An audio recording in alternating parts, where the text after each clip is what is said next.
Nicolas et Alexandre Saint-Aubin de Third Bridge, bienvenue sur Ça se passe. Merci de Merci de nous l'invitation. recevoir. Comment ça va? Top, merci de nous recevoir. Man. On est bien, c'est une belle journée. On peut sentir l'été, ça me plaît. Yes, ça va super bien. Bien content d'être là. Cool, man. Puis moi, je suis content parce que il y a quelques mois déjà, je pense, c'était moi qui étais l'invité sur le pod de Third Bridge. On a eu vraiment du fun. C'était un de mes podcasts le plus fun à enregistrer que j'ai fait. Thanks. Fait Nice. que je suis content qu'on puisse flipper la table de bord puis vous parler plus de votre aventure à vous autres. Puis je te relance, c'est un des podcasts qu'on a le plus de fun à réécouter aussi. Ouais. on en a profité. Ouais, c'était cool. Fait que, Alex, on va commencer par tout. J'aime ça que le monde me fasse un petit recap un peu de... Ben, on fera pas le comment on s'est connus, là, parce qu'on s'est connus via le podcast. Bien C'est sûr. assez simple, puis j'ai parlé avec Virge, puis on a collaboré là-dessus.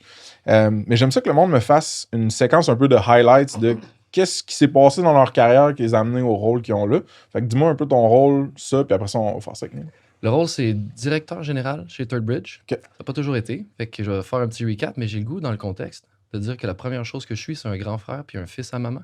OK, parfait. Le projet de rendre maman fière m'habite en continu. Ouais, tell me Je- about it. Je, je pense qu'on a réussi notre shot, mais je le garde là proche du cœur. Ça me motive énormément. Maman, elle n'a aucune tolérance pour la médiocrité. J'ai essayé.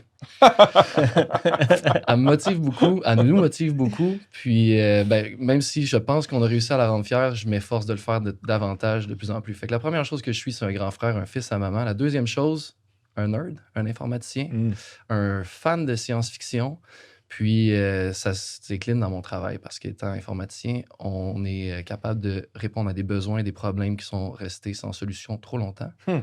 Puis, on est en train de construire à chaque fois un produit novateur qui n'existe pas, puis qui, d'une certaine façon, aide la science-fiction en soi. Fait que ça ramène ma passion dans le travail.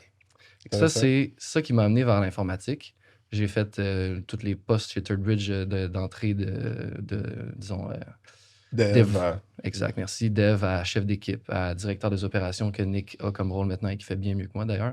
Puis maintenant, directeur général. Fait que la dernière chose que je veux nommer, directeur général, j'essaie d'être un leader inspirant qui déploie son plein potentiel et qui incite ses collègues à faire de même. Let's go. Let's go. Nick, Et- même chose. C'est toujours dur de passer après Alex, mais c'est l'histoire de ma vie. Fait que- C'est le petit frère en face. Yes, donc directeur des opérations chez Third Bridge, aussi cofondateur. Moi, dans le fond, j'ai cofondé l'entreprise pendant que j'étais encore à l'université en 2012 OK. avec 3 potes. Puis au début, c'était très freelance organisé. Là. On avait des petits mandats, on se les séparait. On travaillait à côté de la piscine, on avait bien du fun. Puis quand on a fini les études, il y en a 2 qui ont délaissé le projet. Puis avec l'autre partenaire, on a continué temps plein. Puis c'est ça, à la base, moi, j'ai une formation d'ingénieur logiciel. J'étais dev au début, passé à chef d'équipe, passé à directeur des opérations, après Alex, comme l'histoire de ma vie. Puis there you go. Comment vous... Ben, en fait, tu as cofondé, fait que je vais te le demander à toi. Comment tu décrirais Third Bridge genre en 2-3 lignes? Ouais, ben, Third Bridge, ben, on est une compagnie de développement d'applications mobiles et web sur mesure. Puis, comment on essaie de se démarquer? On se dit que, tu sais, pour nous, faire du code de qualité, c'est la base. Mais ce qu'on cherche à faire, c'est des interfaces, des logiciels qui sont tellement intuitifs que tu n'as même pas besoin d'explication pour les utiliser. OK. Ouais, there you go. C'est-tu bien dit? T'es meilleur que moi dans ces affaires-là. Ben, c'est à toi qui as demandé. Ouais. Parfait. Puis là, ça fait 12 ans-ish, dans le fond, que ça roule. Right. Toi, t'es rentré quand? Il y a 8 ans, Il y a 8 ans? c'était un projet étudiant, j'ai le goût de dire. Au début, c'était un stage. C'était moins sérieux que celui-là, évidemment. Ouais. Puis, en graduant, ta grosse clientèle est venue dans notre direction. Moi, j'avais exactement la stack dans une autre agence dont Nick avait besoin. Puis, c'est sûr qu'on voulait travailler ensemble. C'est pas pour rien qu'on a fait la même formation universitaire ou presque, là. Puis, je le regardais du coin de l'œil à fonder son entreprise. Au début, comme je le disais, pas très sérieux, mais ça reste que des beaux projets que vous aviez dès le départ. Puis, surtout une belle motivation. Fait que dès qu'ils ont eu besoin d'aide, puis ça donne que j'avais exactement la bonne stack, ben, on a commencé à travailler ensemble. Ils m'ont fait des belles promesses, Pierre-Étienne et Nick, les fondateurs. Ils les ont toutes tenues et surpassées même. Ah ouais, hein? Mais qu'est-ce qui fait que vous aviez déjà le goût de travailler? Tu dis, on voulait travailler ensemble, on avait le goût de travailler ensemble. Tu sais, il y a des frères et sœurs et whatever que ça sera peut-être pas le premier réflexe. Tu sais, moi, ma sœur, je l'aime d'amour, Andréane Lantinado, athlète international en vélo de montagne, enduro. Shout-out à Andréane, mais Nice. genre, on s'arracherait la face si on travaillait ensemble, là. Fait que, qu'est-ce qui fait que tu dis ça? Ben, On l'entend souvent d'ailleurs, ça. C'est pas tout le monde, pas toutes les fratries, je pense, qui peuvent avoir cette synergie-là. C'est un beau mot, fratrie, merci. On est meilleurs amis depuis sa naissance. Ça, c'est. Fait que vous avez une belle relation de grandir ensemble, mettons, Absolument. genre. Ouais. Puis même, j'exclus pas Émilie là-dedans, notre sœur qui est aussi dans l'entreprise. Ouais, shout-out. Charlotte Émilie qui est en congé parental en ce moment, puis qui a un autre projet très important, probablement bien plus important que Third Bridge, fait qu'on la salue, beau courage de prendre ce congé-là. Moins important que ça se passe. Il y a un siège, il y a un siège vide en ce moment. Elle l'entendra. Mais ouais, voilà, on est tissé serré. On est meilleur à 3 qu'individuellement, puis on le sent à chaque fois qu'il en manque un. On est correct, mais on est moins bon, puis on le sent. Fait que dès qu'on a eu l'occasion de travailler ensemble, puis que le projet soit professionnel, il était familial depuis le début. Mais là, il devenait professionnel, puis on pouvait créer cette synergie-là au travail, ramener la valeur que la fratrie avait pour nous dans un projet professionnel, c'était le rêve. Moi, ça, pour moi, les gars, c'est incroyable. C'est une des affaires que j'avais dit à Virge, je pense, parce qu'au début, elle m'avait demandé un peu de feedback. Tu sais, vous avez lancé votre propre podcast, l'Update, qui est malade, que j'aime beaucoup, que je suis allé dessus, c'est ça. Mais puis j'avais écouté une couple des premiers épisodes pour mieux catcher un petit peu c'est quoi la business, c'est qui le monde, nanana. Puis celui où est-ce que vous parliez justement de la fratrie puis des relations familiales dans la compagnie, pour moi, j'étais comme mind blown. C'était comme un concept d'entrepreneuriat tellement old school dans ma tête, la fratrie, qui était mixé avec la technologie tellement new school. J'étais là, hostie que c'est hot. On dirait que quand il y a deux affaires là même auxquelles je pense pas qu'ils se mixent, ça allume dans ma tête. Mais la question que j'ai pour toi, c'est pourquoi tu penses que vous aviez une aussi bonne relation que ça, growing up? Aviez-vous des parents qui étaient comme, qui instillaient un peu cette valeur-là de la famille? Aviez-vous d'autres exemples de familles plus vieilles que la fratrie grandissait bien ensemble? Moi, je trouve ça incroyable. Ben, écoute, c'est sûr que les valeurs familiales chez nous sont fortes, mais effectivement, tu sais, comme Alex a dit, on se le fait dire souvent, le travail avec mes frères et sœurs, je les aime, mais je suis pas sûr que ça marcherait. Je sais pas qu'est-ce qui fait en sorte qu'on a une aussi belle complicité que c'est possible. Nos parents ont toujours travaillé fort à ce qu'il y ait une belle entente puis qu'on s'aime, puis on montrait un bel exemple à ce niveau-là aussi. Alex puis moi, autant que dépendamment de comment tu nous connais, il y a du monde qui vont dire que vous vous ressemblez beaucoup, vous êtes très similaires, autant qu'on est très différents de façon complémentaire. Là. Tu sais, Alex est CEO, DG, ce qui est quelqu'un beaucoup plus visionnaire, beaucoup plus tu sais, dans la vision, mais moins dans l'exécution. Moi, je suis très terre à terre, je vais exécuter. Okay. Fait que je pense qu'on a cette complicité-là avec Émilie aussi, qui est beaucoup plus structurée que nous, beaucoup plus organisée, qui va nous ramener un peu sur terre, elle aussi. Fait que je pense que les astres étaient alignés pour qu'on fasse une équipe de rêve. Là. C'est incroyable. Ouais. Bien dit. Puis là, donne-moi un peu une idée de l'ampleur de Third Bridge en termes de n'importe quel chiffre que tu peux me lancer pour que j'ai un portrait métrique un peu dans ma tête. Fait que on est une équipe, là, j'ai checké notre logiciel RH avant de venir ici, 59 à ce jour. Nice. Puis on est là depuis 12 ans. On a, je sais pas, le nombre de clients est difficile à dire, là, ça dépend des ongoing, mais je dirais qu'on jongle avec à peu près une vingtaine de projets en parallèle. OK, fait que vous misez plus sur la qualité ou du moins le revenu d'un client que le nombre de clients, mettons. Revenu, sure. Vision, ça va être le thème, mettons. Le filtre, mettons, tu dirais plus, c'est plus au niveau de la vision? Il faut qu'on... Ouais, écoute, je vais te le dire bien simplement. Il faut que chaque fois que le client me donne une pièce, il en gagne 2. Puis il faut que j'y explique ça, puis que ce soit limpide. Puis c'est une question de savoir qu'on est en train de mettre nos énergies puis nos efforts dans quelque chose qui est porteur. Fait que c'est là qu'on va chercher de la qualité, mettons. C'est comme ça qu'on valide si on veut travailler avec un client ou non. On est de plus en plus sélectif, puis on se le permet. C'est un beau luxe de se rendre là, by the way. Ouais, vraiment. C'est très confortable. C'est plus le fun pour tout le monde, là, même les devs qui travaillent. C'est cool d'avoir une vision long terme, autant au niveau de ton employeur que des projets sur lesquels tu travailles, puis de créer de la valeur au long terme, puis de voir que ça, c'est pas juste comme « Hey, on ship ça, puis un logiciel, tu le ships, tu le mets en ligne, dans 6 mois, il sert à rien. » Fait que c'est... Puis toi, t'es là depuis day one, fait que des projets alimentaires, entre guillemets, que tu le fais pour mettre un peu de pain sur la table. Tu le fais pas parce que l'industrie du client te passionne. Tu le fais pas parce que la personnalité du client t'a fait tomber en amour avec. C'est ça. Il y avait beaucoup de ça. Exact. Puis moi, ce que j'ai vu, c'est vraiment intéressant.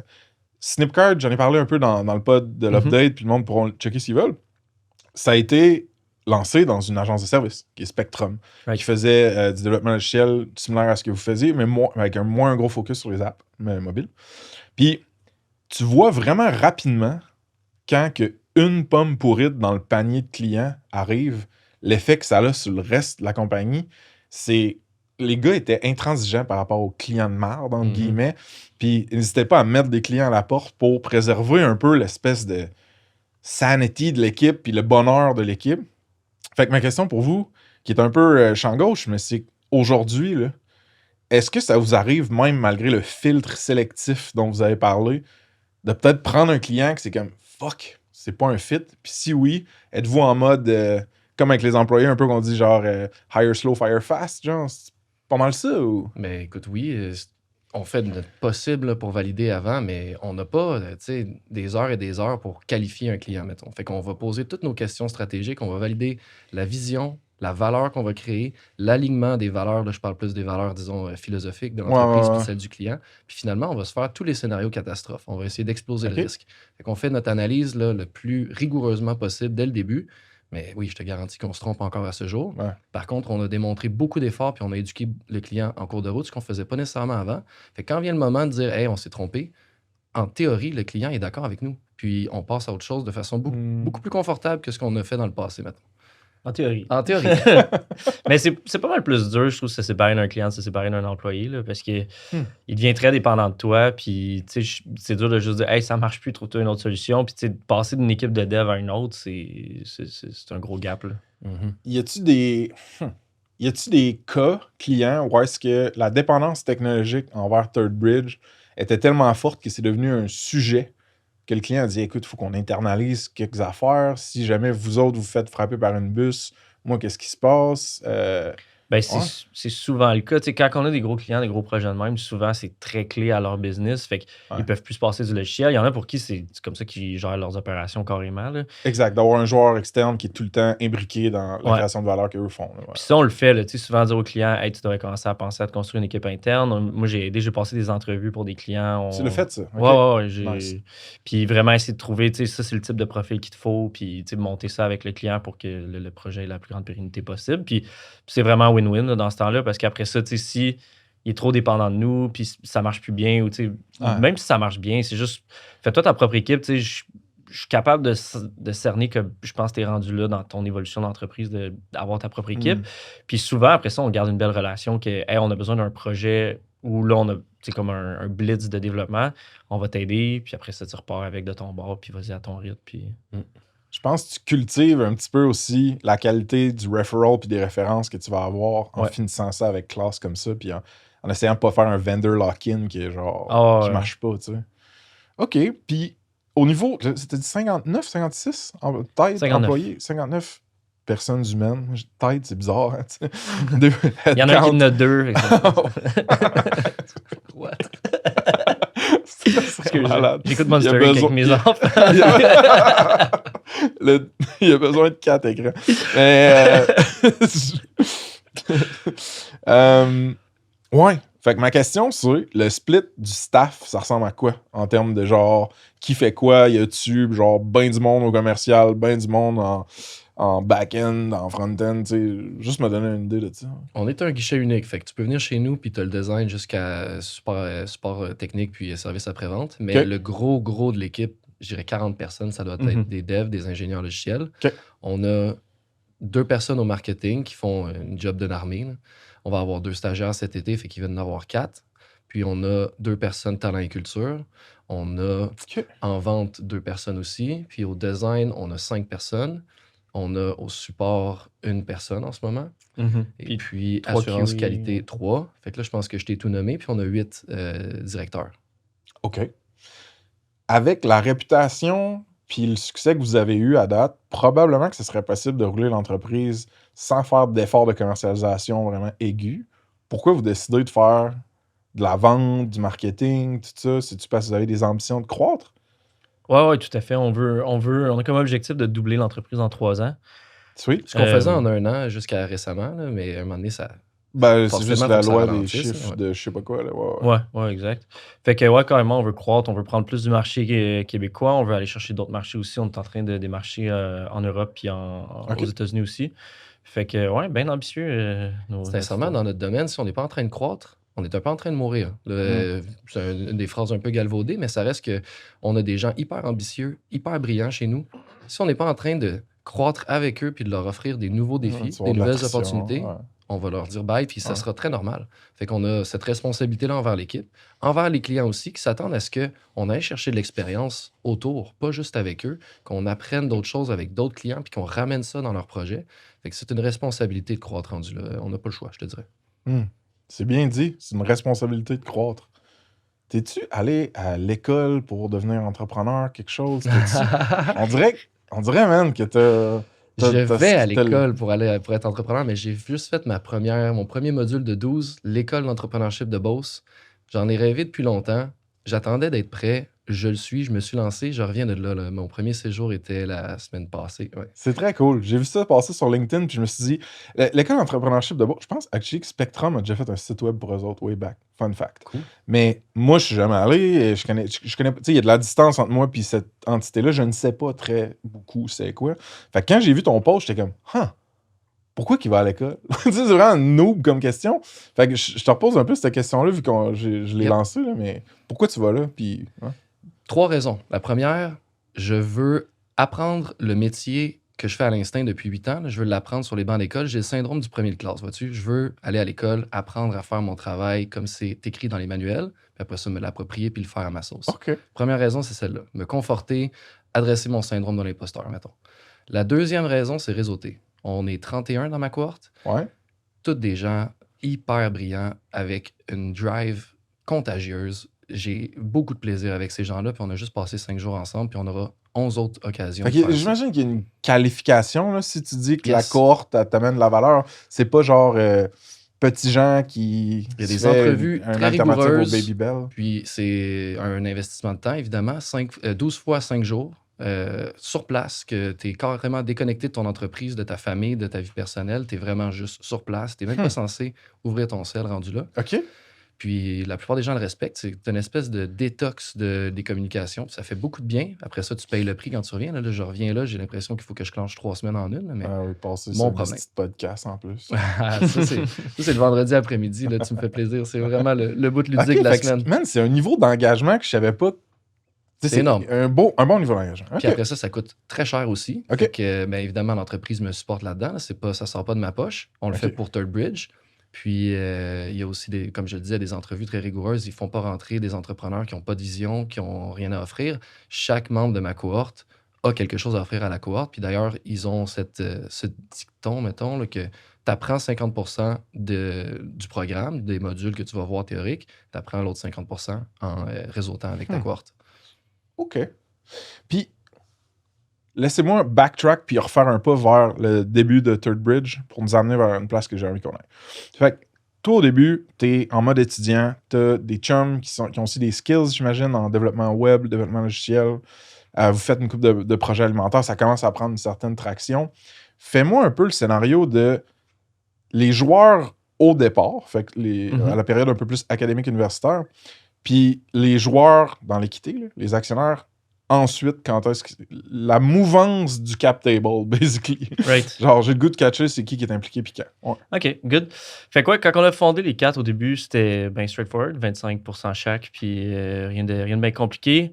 Finalement, il y en a 2 qui ont laissé aller le projet, ils n'étaient pas sûrs à la fin des études puis tout. Fait qu'on s'est ramassé, puis Ayton puis moi, seulement 50%. OK. On avait besoin d'aide, on avait besoin de main-d'œuvre, puis on est allé chercher Alex, qui avait les compétences. On n'avait pas le salaire pour le payer, fait qu'on lui a offert des parts. Regrettes-tu? Ouais, amèrement. Il n'y a pas un jour qui passe, non. All right. Fait qu'à ce moment-là, je pense que c'était 15%. Puis, Ouais. Sur 5 ans, je pense 3 ans peut-être. ouais, on avait un genre de vesting. Finalement, on l'a accéléré beaucoup. Jamais tant respecté cette histoire-là. Puis, éventuellement, ma soeur est revenue rejoindre l'entreprise. Elle aussi voulait... C'est combien d'années après, mettons, qu'Alex y arrive? Une année. OK, fait que ça s'est fait vite une fois que ça a décollé de, justement, des bonnes écoles, entre guillemets. Puis quand Kim Lee est venu, on était quoi, genre 6-8, là, je me rappelle plus. Puis commençait à être bien cabochon avec les finances, puis tout ce qui était supposé être structuré. On était des ingénieurs, là, on connaît, puis tant que l'argent était là, on était correct. Fait qu'on avait un peu besoin de ce style-là de CFO. Émilie était intéressée par l'actionnariat, la compagnie familiale, on trouvait ça bien cool aussi. Fait que là, on a fait un gel, on a redistribué les parts. Puis là, on a augmenté le pourcentage qu'Alex a, on a augmenté le pourcentage qu'Émilie a, puis on est allé un peu en fonction de vu qu'on est cofondateur, Pierre-Étienne puis moi, on a un petit peu plus. Alex Ouais. est arrivé un peu avant Émilie, un peu plus, puis après ça, Émilie. OK. Puis là, dernièrement, il y a 2 employés clés qui sont là depuis. En fait, c'était nos Nos deux premiers employés. Nos premiers employés qui sont. On a été super chanceux puisqu'on n'avait pas des gros salaires à leur offrir. Ouais.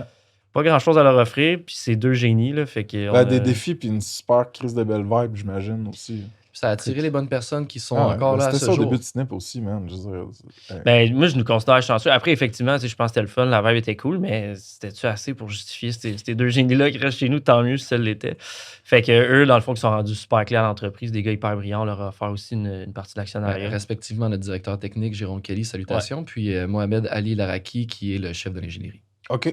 Sweet. Fait que eux, ça fait 9-10 ans qu'ils sont là? Moins que ça, là. Moins que ça, peut-être 7-8? Mettons 7. OK. Ouais. C'est bon. Puis toi, quand t'es rentré, y avait-tu déjà du staff, des employés salariés?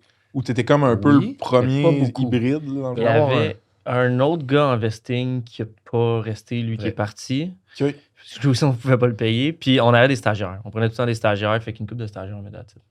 OK. Puis là, mettons, en termes de taille, puis probablement, en fait, de chiffre d'affaires, la compagnie aujourd'hui est beaucoup plus grosse, elle a une ampleur plus importante qu'à l'époque. Est-ce que les défis, puis les stakes, les enjeux, mettons, qui sont plus critiques, ont affecté votre relation familiale ou amicale entre actionnaires? Honnêtement, pas tant. On a vraiment une belle relation de confiance puis de collaboration. Moi, j'ai jamais senti qu'il y avait eu quoi que ce soit de friction. Un petit peu plus les discussions d'action, parce que c'est un peu arbitraire de qui a combien. Ouais, Fait qu'à ouais. ce moment-là, il y avait peut-être un petit peu plus. Mais côté enjeu de l'entreprise, j'ai jamais senti qu'il y avait de grosses chicanes. On se parle beaucoup. Tu sais, Pierre-Étienne, mes enfants l'appellent tonton. Puis tu sais, c'est vraiment Très cool. comme un ami super proche. Fait que non, je pense qu'on est. En tout cas, moi, t'es-tu fâché contre quelqu'un? Dis-le. Je Ça vais sort. dire l'inverse, au contraire. Le projet était familial, comme je disais tantôt, il est devenu professionnel. Mais toi, tu es aligné, ça renforce notre lien. Et on a tellement Ouais. de plaisir à travailler ensemble. Tous les matins, on va se rencontrer à 8h45 puis on va faire notre scrum. On n'est même pas on n'est pas en agile, on est en direction, mais on a gardé cette habitude-là de se donner rendez-vous tous les Ok. matins, se dire qu'est-ce qu'on a fait hier, qu'est-ce qu'on a l'intention de faire aujourd'hui, quels sont les bloquants avec lesquels tu peux m'aider. Fait que scrum classique, mais ça crée de la valeur au niveau professionnel et personnel, cette relation-là, je te dirais. OK. Pierre-Étienne, c'est quoi, lui, son rôle aujourd'hui dans la compagnie? Directeur des ventes. Directeur Et des président. ventes. Ouais, président aussi. Fait que Ops, opération, direction générale, vente et président. Puis CFO, finance pour Right. Émilie? Ouais. Mhm. OK, c'est bon. Puis y a-tu d'autres mondes dans l'équipe de direction? Ou... Ouais. Il y a Ok. 4 autres personnes, les 2 qu'on a nommés tantôt, directeur Ou technique et ingénierie, chef de mettons. l'ingénierie. Puis on a aussi Virginie, que tu connais, qui a été notre animatrice de balado, Au niveau du qui est marketing. directrice marketing. Puis on a une directrice talent et culture. OK. Puis, écoute, j'essaye de voir c'est où que j'ai envie d'aller parce que j'ai le goût de double-cliquer sur l'aspect familial, fait que je vais le faire. Est-ce que le travail a bleed in ou genre a débordé dans la vie personnelle / la vie familiale beaucoup? Puis si oui, comment vous avez géré ça? C'est assez violent à quel point c'est tout le temps Third Bridge, mais ben, nos vies. Là. Ouais, ben c'est ça. Comment Mais moi, à noter aussi que mon épouse travaille chez Third Bridge Oh, wow. comme chef de l'équipe design. OK. Fait que chez nous, il faut qu'on se mette des limites. Là. On parle de ça sans arrêt. Puis tu sais, même mon plus vieux, il commence à parler plus. Puis tu le vois comme un moment donné, il est comme là, changer de sujet, c'est insupportable. Ah, boy, ok. Fait que, ouais, faut qu'on se mette des petites limites avec ma blonde surtout. Puis là, après ça, les parties de famille, nos parents aussi, là, à un moment donné, ça va faire la compagnie. Puis Mais puis comment vous faites? Vous mettre des. C'est-tu un signe de yeux, genre, OK, là, on se calme, ou genre, il y a quelqu'un qui lance une flèche. puis on n'est pas mal à l'aise de dire, là, OK, là, on change de sujet. Ou même ma mère va le dire, là, OK, on change de sujet, là, c'est Ok. assez. Puis non, on le sait, il faut nous arrêter. Fait qu'il y a zéro malaise de nous dire, là, ta gueule, j'en peux plus t'entendre parler de ça. Même nous, on se tanne personnellement, ouais. là, individuellement. Je veux dire, même nous, Ouais. à un moment donné, t'es tanné, là, tu veux passer à autre chose puis Ouais. décrocher pour revenir en force. Puis c'est sûrement aussi que, justement, ce débordement-là dans la vie personnelle ou familiale, il vient d'une bonne place, que vous aimez tout ce que vous faites, Mhm. que vous souciez fortement de la compagnie, puis de sa croissance, de sa santé, puis tout ça. OK. Puis, est-ce que vos parents ont eu des inquiétudes ou des doutes par rapport au fait que vous ayez tout en business ensemble? J'ai pas senti ça, moi. Père était sur le conseil, on appelle ça le comité consultatif. Lui, il a travaillé, il a fait une grosse carrière chez Desjardins. Il a Ok. fait, comment il appelait ça? Ben, c'est Venture Capital en anglais, mais lui, il appelait ça Capital de risque. Capital de risque. Capital de merci. risque, ouais. Il était VP. Et puis après ça, il a été promu à VP Marketing. Le lien, je ne l'ai pas vu, mais ça reste qu'il a toujours fait un excellent travail, puis on l'a mis sur le comité aviseur. Fait que lui, on l'a impliqué d'une certaine façon. Puis notre mère, ben, comme je te le disais, je pense qu'elle est juste fière de voir ça, puis de voir la bonne entente, puis c'est que de l'amour. Très cool. Ouais. Ben, tu sais, il y a un risque associé au fait qu'on a vraiment nos œufs dans le même panier. Mhm. Là. Genre, si Third Bridge s'écroule, on a une couple qui se ramasse dans la rue, incluant ma femme et moi. Là. Fait que, petit risque associé à ça, mais nos parents ne nous ont jamais OK. fait sentir quoi que ce soit. Là. Côté attraction puis rétention de talent, avez-vous l'impression que cette unité familiale-là ou cette image familiale-là, ça a été un avantage sur le marché de l'emploi? Ah, ouais. C'est sûr. J'ai envie de te nommer le chiffre. On a un taux de roulement volontaire à 0. C'est Depuis ça fait les partie de 5 notre pitch. dernières années, mettons? Ouais, ou- mettons. Écoute, on peut remonter à 5 ans, mettons. Puis c'est une grande fierté pour nous. On le met Chris, dans oui, tous nos man. pitchs. Cette stats-là, elle parle beaucoup. Fait que oui, c'est contagieux, ce sentiment-là. Ça crée un noyau hyper solide de gens qui s'aiment pour vrai, avec toute l'authenticité du monde, puis qui vont l'exprimer ouvertement, puis qui vont démontrer de l'amour aussi très naturellement à tous les autres collègues. Fait que oui. Ouais, non, moi, je pense que c'est une de nos plus grosses forces. Là. Moi, je pense que c'est une de mes plus grosses forces en tant qu'entrepreneur de, tu sais, engager quelqu'un qui est dans ta famille ou qui est un ami, t'es automatiquement confiance absolue. C'est aussi une source de motivation. Tu sais, moi, j'adore mon frère, ma soeur, mon ami. Fait que, tu sais, des jours où t'es moins motivé, c'est comme, ben, bats-toi le cul, tu sais, c'est pour eux que tu le fais aussi. Puis, c'était pour des collègues aussi, je le ferais, là, mais en tout cas, pour moi, il y a comme une petite coche de plus à ce niveau-là. Puis après, je pense qu'effectivement, ça impacte énormément notre culture interne. Les employés le sentent, c'est très familial, très chaleureux. Puis même au niveau des clients, là, tu sais, autant à l'interne qu'à l'externe, je pense que ça se ressent. Puis c'est une des raisons pour lesquelles c'est le fun de travailler avec nous. Tu sais, surtout en termes de développement logiciel, je veux dire, tu vas voir nos compétiteurs, ils vont te livrer le même code. Le moment donné, il n'y a pas 8000 façons de le faire. Puis, tu sais, je pense qu'on est bon, mais à partir d'un certain point où tu livres un certain niveau de qualité, on est tous pareils. Mais ce qui va faire la différence, c'est ta relation. Tu sais, on va 100%. travailler au long terme ensemble. On va avoir Comme les planificateurs financiers.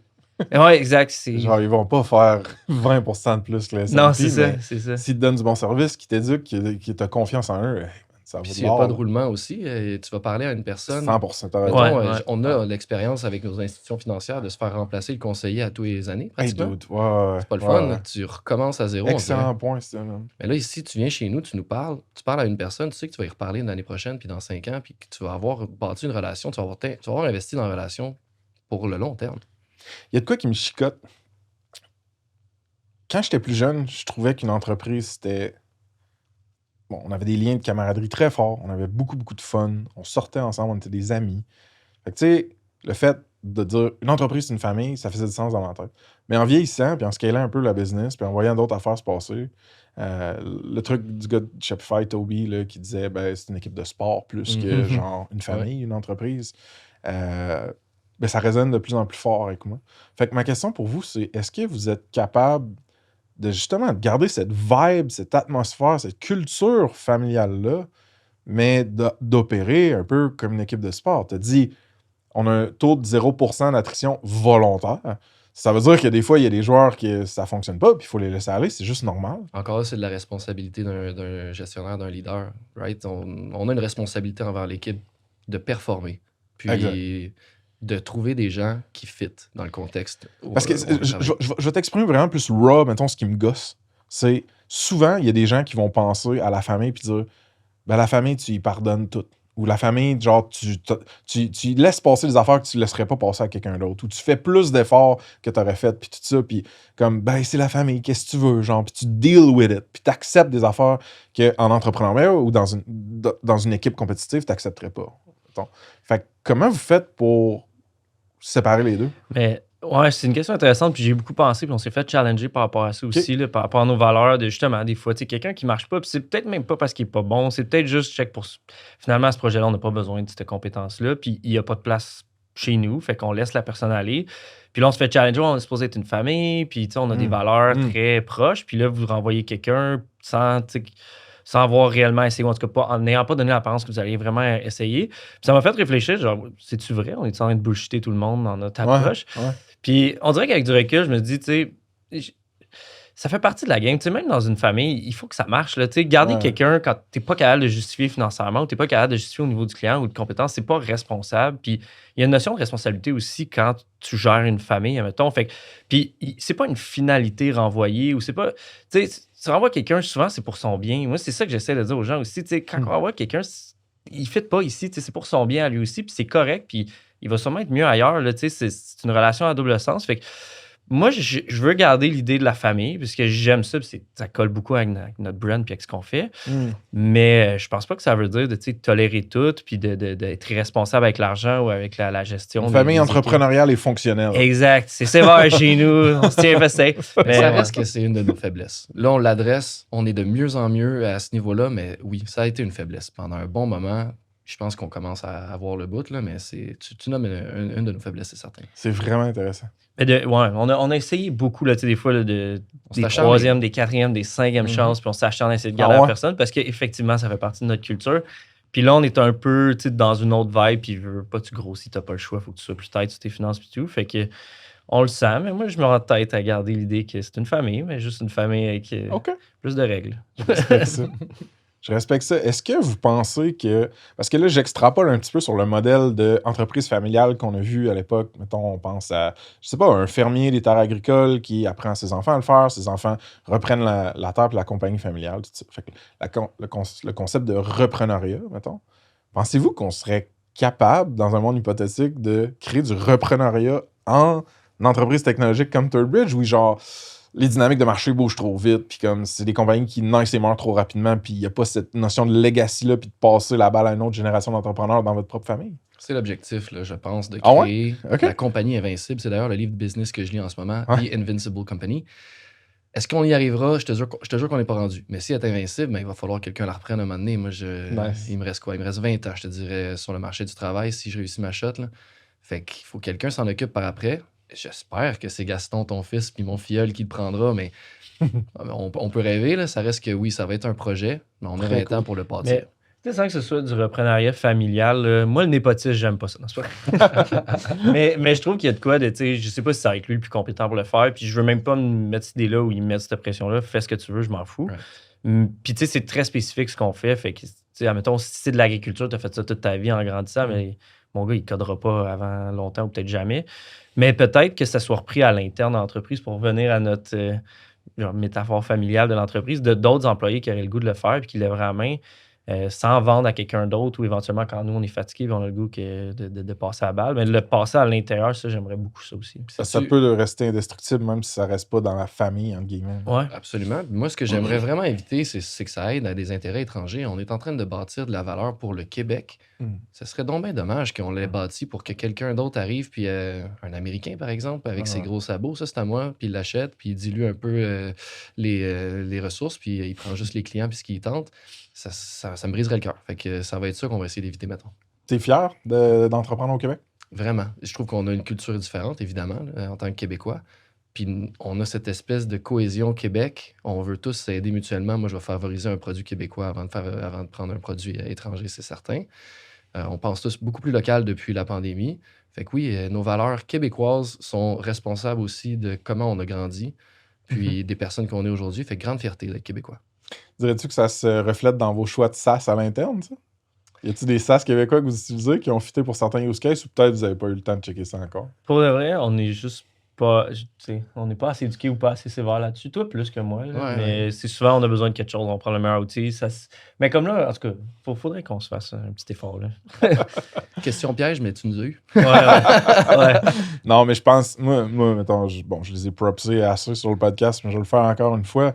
Missive, par exemple, pour gérer, mettons, les communications internes, le courriel avec les clients. Je veux dire, c'est un produit puis une compagnie incroyable. Là, puis moi, j'ai utilisé ça pour Snipcart, j'utilise ça pour SaaSpace, pour Grip, tout. Puis, c'est juste une petite plug, mais c'était pas un piège. Vous avez répondu, honnêtement, puis c'est bien legit. J'ai le goût que vous me parliez un peu de votre industrie, parce que là, le monde dit, OK, bon, ils développent des logiciels, des apps, etc., c'est bien cool. Mais ils n'ont pas 50 000 clients. Fait est-ce qu'il y a des tendances ou des verticales que vous visez plus? Ça ressemble à quoi vos clients types, mettons? Toutes les industries se numérisent de nos jours, right? Mais ça reste que nous, on est particulièrement présents dans le commerce de détail, dans le medtech, dans le fintech, puis ce qu'on appelle le proptech, fait que l'immobilier, mettons. OK. Puis c'est parce que ça donne que ces gens-là ont une vision très numérique, mais je pense qu'on est agnostique au niveau de l'industrie. Fait qu'on serait pertinent pour toute personne qui a un besoin logiciel créatif, quelque chose qui n'existe pas, quelque chose qui n'est pas off the shelf. OK. Puis si tu peux pas nécessairement le slicer à la verticale, tu peux-tu le slicer en termes de down, up market? C'est-tu des grosses compagnies? C'est-tu des petites compagnies? Genre, y a-tu un target, là? Ça aussi, on est assez agnostique. On a des startups puis on a des big corps. OK. Mais là, à la taille où on est, c'est sûr qu'on vise plus haut. Là. On va essayer d'aller chercher des clients qui ont les moyens de leurs ambitions. C'est quoi votre plus gros client ou le client dont tu es le plus fier, mettons? C'est deux questions différentes. Prends le tu veux. Ouais, c'est parce que le plus gros client, on s'est fait briefer dernièrement qu'on n'avait plus le droit d'en parler. Fait que, tu réponds à notre site et on a le droit de l'avoir sur le site. Mais non, le client dont je suis le plus fier, moi, personnellement, il y a un projet qui s'appelle Prélib. Puis c'est une clinique de dépistage d'ITSS qui se veut le plus sans friction, le plus sans gêne possible. Il veut vraiment briser le stigma autour d'aller se faire dépister des ITSS. Puis ça passe beaucoup par le numérique. Puis on a tout développé leur infrastructure numérique, toute l'expérience numérique avec eux. Puis c'était vraiment là, de zéro. Fait que c'est une start-up. Maintenant, ils sont rendus avec 4 ou 5 cliniques à travers le Québec. Puis c'est ça, c'est vraiment en ligne ton dossier médical. Tu réponds à un questionnaire en ligne, ça te fait un diagnostic en ligne de qu'est-ce que tu es sensible d'avoir. Après ça, tu prends ton rendez-vous. Quand tu arrives là, il y a un iPad qui t'ouvre la porte pour vraiment éviter qu'il y ait un malaise de quelqu'un qui t'attend ou quoi que ce soit. OK. Tu fais tes tests toi-même, puis tu as un iPad qui te fait un genre de onboarding custom à les tests que tu as besoin de faire. Il y a juste les prises de sang que ça prend une infirmière, mais c'est super discret, puis c'est super rapide aussi recevoir ces résultats. Wow. Fait que c'est vraiment, en tout cas, pour moi, j'aime beaucoup l'aspect, déjà social. À 18 ans, j'aurais aimé ça. Ouais, c'est ça. Moi aussi, ça me sert moins maintenant marié puis tout, mais à l'époque, j'aurais. En même temps, C'est très cool. Mais ouais, c'est vraiment un beau produit. Ça a un impact social. C'est un peu une révolution. Puis tu sais, un des plus gros challenges avec ce produit-là, c'était même pas tant tout ce qui est numérique, là, le développement se faisait bien. C'était tu es tout le temps en train un peu de confronter le statu quo médical, qui est plein d'avocats, le collège des médecins qui s'en mêlent, puis tout. Puis ça, c'est cool aussi de voir, on force les choses à bouger, puis on essaie des nouvelles affaires, puis ça simplifie. Fait que pour moi ça, j'ai beaucoup aimé ce produit-là. Mm-hmm. Je te pose la même question, je pense. All right. Moi, je vais plugger l'Archipel de l'avenir. C'est une application web qui a été inventée par en fait, elle s'appelle l'Archiapp. Le produit s'appelle l'Archiapp. OK. L'organisme s'appelle l'Archipel de l'avenir. Leur mission, c'est de rendre autonomes des adultes atteints de l'autisme. OK. Et puis, c'est une formation qu'ils leur donnent en présentiel. Mais là, elle est supportée par notre produit logiciel. Puis, ils peuvent partir avec ça chez eux. Puis, ils vont avoir une référence numérique pour les guider dans des tâches aussi simples que de faire le lavage. Puis, sincèrement, pas besoin d'être atteint de l'autisme pour profiter de tout ce qui est expliqué sur cette plateforme-là. Mais ça reste que c'est ça le public cible, c'est ça leur mission. Puis ça, je t'avoue que très fier de ce qu'on a réussi à créer, mais ça, c'est quelqu'un qu'on avait... C'est une cliente qui a une vision, là, vraiment. Là, habitée d'une mission puis d'une vision très forte. Fait que c'est validé à tous les niveaux, puis en plus, ça a un impact social, fait que ça fait chaud au cœur. Vous considérez-vous comme des entrepreneurs d'impact? C'est quelque chose que vous tentez de prioriser quand que ça passe ou... Honnêtement, en tout cas, je pense pas que c'est notre mission première, puis je pense pas que c'était ça l'idée quand on est parti en business. Là. Moi, j'ai aucun jugement de valeur là-dedans. Là. Je pense que tu peux entreprendre de la manière que tu veux, comme tu veux, marché libre. C'est gentil parce que sinon... Non, c'est pas vrai. mais non, mais je pense qu'à la base, on était 4 chums, c'était beaucoup d'avoir du fun. Je pense qu'on a une mission à l'interne de créer une ambiance de travail c'est super le fun. Fait qu'il y a quand même un impact au niveau de nous à l'interne. Tous les employés, la vie des employés. Exact. Puis créer une culture de travail qui donne envie de se lever le lundi, là, beaucoup. Puis après, côté nos clients, c'est sûr que nous puis nos employés aussi, on va toujours être très motivés, très inspirés par des projets de même qui ont un impact social. Puis je pense que ça fait plaisir à l'équipe. Mais on se cache pas qu'on prend des projets très commerciaux à but lucratif pour financer les projets qui le sont moins. Fair enough. Êtes-vous à l'aise de parler de votre stack? Ou on peut, je sais pas, genre... Zéro à l'aise avec ça. OK, parle-moi de la stack, grosso modo, là, les technos à l'interne. On est, encore une fois, là, je te sers ce mot-là à chaque fois, agnostique. Si le client arrive avec des préférences tech, on va les respecter. On est capable de travailler dans pas mal toutes les techs, mais si on a le choix, ça va être JavaScript full stack. Comme ça, on est capable, c'est beaucoup plus porteur, universel, que ce soit entre les équipes ou entre le back-end, front-end. Fait qu'on va se faire du TypeScript en back-end, on va se faire du React en front-end, puis du React Native quand ça va être mobile. Fait que c'est tout du JavaScript si on a le choix. Mais là, dernièrement, l'équipe a commencé à migrer vers Svelte parce que React, ça devenait un petit peu plus compliqué comme les frameworks. Là, Ouais, j'ai arrêté de suivre après Snip, là, mais Svelte, je savais que c'était quand même lightweight, quand même developer-friendly pas mal, puis tout ça. Fait que on a des projets, puis c'est très efficace pour le SEO aussi, là, pour avoir une belle présence SEO. Fait qu'on a des projets plus de cette nature-là. Fait que là, on essaie Svelte. L'équipe a l'air de triper. Moi, là, je développe plus, fait que je sais pas, mais ça a l'air Ok. effectivement d'un cool framework. Cool. Mais là, tu as dit, on est agnostique dans la mesure où si le client arrive avec des préférences. Pourquoi le client arriverait avec des préférences? Parce qu'il y a un héritage techno Mhm. ou une dette Ou un technique en écosystème guillemets. existant. Ok, c'est bon. Puis il c'est faut bon. s'intégrer Puis là-dedans. c'est bon, Puis c'est pas mal plus simple. S'ils veulent récupérer aussi le projet à l'interne, puis qu'ils ont des spécialistes .NET, par exemple, ben, on va les accommoder. C'est bon. Puis c'est quoi, mettons, une technologie old school, obscure, bizarre, là? Mettons, COBOL. Ouais, on n'a pas beaucoup travaillé On a avec pas ça. tant C travaillé Sharp, avec ça. quand on tombe dans du C Sharp, Ah ouais, vous ça êtes des commence à être du haters. vieux stock. Là. Vous Ben, êtes des c'est haters. la vieille Mais c'est façon que de faire ça- du iOS. C'est encore maintenu. J'ai goût de dire PHP, mais c'est encore maintenu. Ouais, c'est juste PHP, qu'on c'est est encore chialeux. excellent. là. Ah ouais, ben il y a des beaux frameworks par-dessus Ouais, aussi. ouais. Laravel, c'est quand même une belle communauté. Mais ma question pour toi, c'est mettons, là, tu pognes un projet que l'héritage, il est comme. C'est genre. C'est-tu COBOL ou COBOL? Je dis ça à la bonne affaire? Je pense qu'il y a un T. Ouais. Je pense qu'il Je y a un pense qu'il y a un T. Tu le prononces. On mettra ça dans les show notes. Mais là, c'est comme le projet est vraiment hot, puis là, faut qu'on se revire de bord à l'interne, puis qu'on fasse genre, ben c'est qui va travailler là-dessus? Ouais. Avez-vous un système de loterie de genre, cette technologie-là, ça va être un cauchemar, puis ça va être toi qui le fais? C'est toujours les mêmes. Ah ouais, parce que t'es comme des quoi? T'as On des a des polyvalents. champions, exact. Ah, ok, c'est ça. Mais moi, j'aime dire qu'à l'université, en tant qu'ingénieur ou informaticien, ils nous ont appris à apprendre.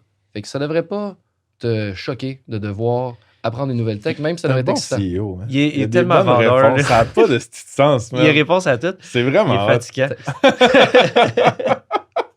Pour vrai, d'autres, man. T'es éloquent, man. C'est Je très le cool. prends, merci beaucoup.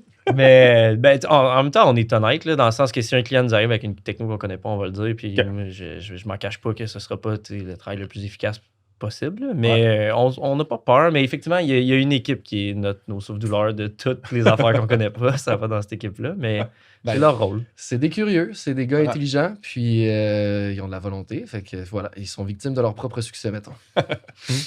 Il y a un truc je pense qu'on s'en était parlé peut-être sur le couch site en dehors du studio quand j'étais venu sur votre pod. Ma curiosité est par rapport à l'évolution des applications mobiles dans le marché en général. Est-ce qu'il y a encore autant de demandes qu'au départ? Est-ce que c'est un gros pourcentage de votre chiffre d'affaires, si vous voulez en parler? Parlez-moi un peu de ça, là, un petit update pour Frank de genre les apps mobiles 2024. Ben, parce que par rapport à quand on a commencé en 2012, puis on développait déjà avant, genre 2010-2011, mais c'était relativement nouveau. Ouais. Le premier iPhone est sorti genre en 2007. Puis c'était vraiment l'époque où tout le monde voulait une app, là. Même si ça ne servait à rien. Fait qu'un resto, ouais. c'était basically leur version mobile de leur site web. Puis c'était vraiment un bon moment pour avoir une petite compagnie pour commencer, parce que tu sais ce que tu disais au début de genre des projets juste pour alimenter le cash flow, là, il y en avait un puis un autre. Là, parce que des apps qui servaient à rien, on pouvait en coder à longueur de journée. Puis là, ça a évolué. Puis aussi à cette époque-là, les web apps, c'était moins hot. Là. Tu sais, les gens comprenaient moins que sur le web, tu pouvais faire de quoi. Fait que c'était beaucoup des sites web vitrines, des apps semi-utiles. On en faisait aussi des utiles, là. Je ne vais pas juste dire qu'on faisait ça. Mais avec le temps, les gens ont comme catch-up, à un moment donné, comme OK, ça sert à rien d'avoir des apps à tout prix. Puis le mobile est devenu beaucoup plus un médium spécialisé pour t'inviter, pour avoir des features très spécialisées mobiles, puis t'inviter un peu dans la poche des gens, là, si on veut, puis dans leur quotidien. Fait que maintenant, c'est beaucoup plus dans cette optique-là. Puis les projets mobiles qu'on fait sont beaucoup plus gros. Fait que ça a comme bien évolué avec notre croissance de business. Maintenant, les apps mobiles, souvent, c'est plus réfléchi, c'est très custom aussi. Tu peux tellement faire d'affaires avec un seul. Fait qu'il n'y a pas nécessairement une recette qui marche tout le temps. Il faut un peu que tu t'adaptes à chaque business, ce qui est rendu notre grosse force maintenant. Puis les web apps aussi, des fois, qui sont la solution dépendamment des besoins. Là. Fait que un peu plus. Au début, c'était très vitrine, puis on a évolué à être plus applicatif. Ouais. Le marché aussi. Des fonctionnalités plus avancées, plus creuses, mettons. Ouais. Il y a un gros pourcentage de notre chiffre d'affaires, c'est mobile. Vraiment. Ouais. OK. J'ai le goût de dire genre 80%. OK, intéressant. À chaque app mobile, y a-t-il une web app qui suit, j'imagine? Excellente question. Il y a toujours du web. Le mobile n'existe pas sans web, que ce soit un API, une base de données, le cloud est tout le temps là. Fait qu'il y a toujours du web. C'est pour ça qu'on est expert en web aussi, mais on met le mobile de l'avant à cause du pourcentage de chiffre d'affaires. C'est notre spécialité, c'est notre facteur de différenciation aussi. Êtes-vous game de me donner un autre exemple d'une app mobile qui a des fonctionnalités quand même sophistiquées et avancées dedans que vous avez faites dans les 2-3 dernières années? Ouais. On est game certain, il faut juste la trouver. Parce que j'en ai une en tête, mais on va le skipper. Ouais. Skip. Moi, je vais Sinon, parler de mais- Féric, mettons. On a une application en FinTech qui est Ok. quand même très intéressante. Un Ok. produit qui est réservé à des ingénieurs. Fait que là, il y a la petite clique, mais ça reste que c'est une app d'investissement. OK. Puis ça a un. Tu sais, le cas d'utilisation mobile n'est pas tout Ouais. le temps pertinent. Dans ce cas-ci, il l'est. Là. Tu veux avoir au bout de tes doigts une possibilité d'investir, de faire le suivi de tes investissements, Ouais, puis ouais. d'avoir toutes les actions C'est possibles. quoi, c'est comme un ça. Wealth Simple pour ingénieur? Exactement. Ouais, C'est ouais. exactement ça. Exact. Oh, ouais. Chris, c'est intéressant. C'est ça qui est écrit sur leur site. C'est le H1 slogan. de... Le H1. All right. J'ai le goût qu'on rentre dans quelque chose qui va... parce que là, écoute, vous buildez du service, vous faites du service. Moi, ça m'intéresse parce que, comme je te dis, on est né Snipcart au départ dans une business de service. Puis là, j'en fais un petit peu aussi du service avec Grip, qui est plus une agence marketing. Fait que, tu sais, la notion de comment gérer les clients, comment est-ce qu'elle accompagne et tout ça, je pense que c'est intéressant. Puis je pense que c'est pertinent qu'on en ait parlé autant parce qu'il y a plein de SaaS qui naissent dans une agence de service, une boîte de développement web. À un moment donné, le monde se dit oh, là, on commence à avoir du cash, ça serait cool d'avoir du revenu annuel récurrent puis de pas avoir à gérer les clients à la pièce. Nanana. Vous avez eu une réflexion similaire à un moment donné, puis vous en avez lancé un, SaaS. Avec tout le respect que je vous dois, je pense que la conclusion, ça a été... Est-ce que je peux dire que c'est un échec ou genre vous allez mailler? Ouais, tout à fait. OK, c'est bon, parfait. Esti. Mais...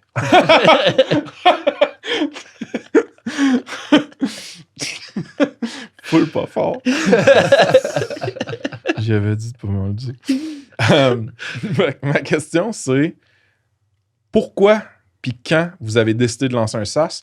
Puis après, je vais chipper in avec d'autres questions. Puis, by the way, je trouve ça méga important qu'il y ait du monde, justement, qui ait fait swinguer le bat.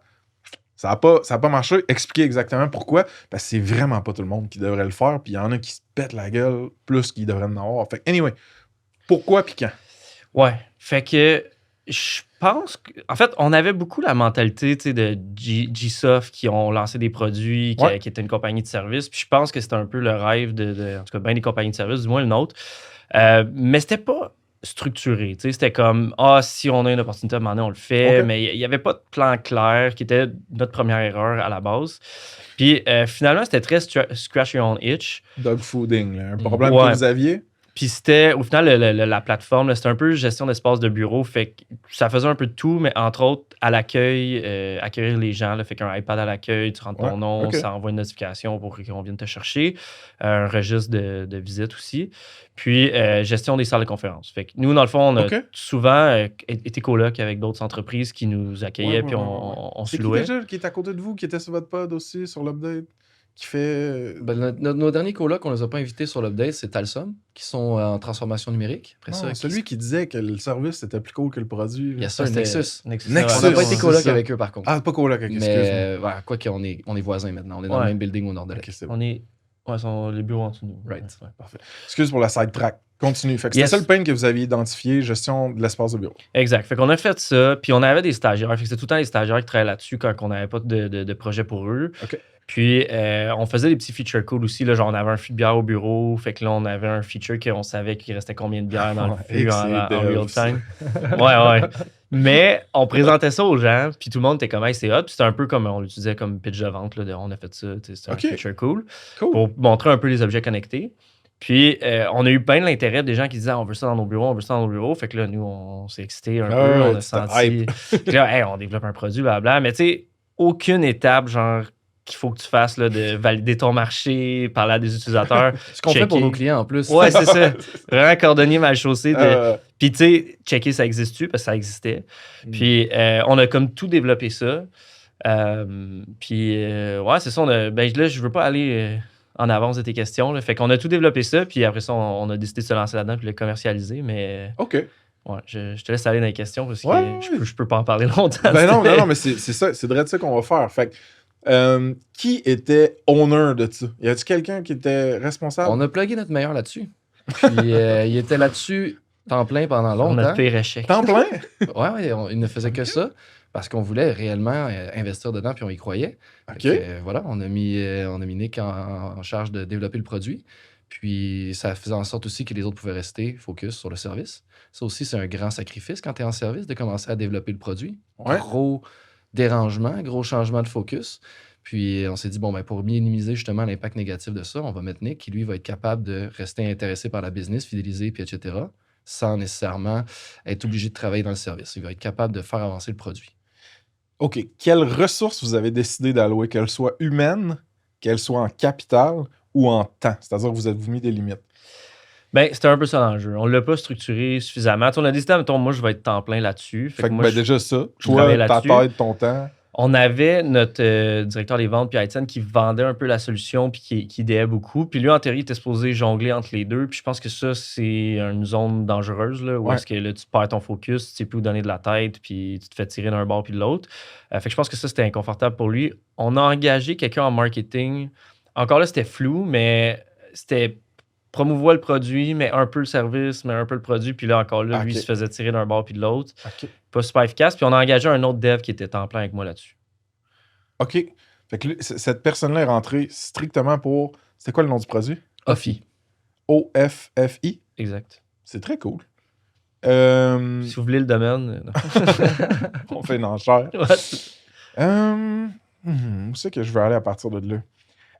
Est-ce que vous rendiez des comptes au reste de la compagnie sur les progrès ou les milestones, entre guillemets, de Offi?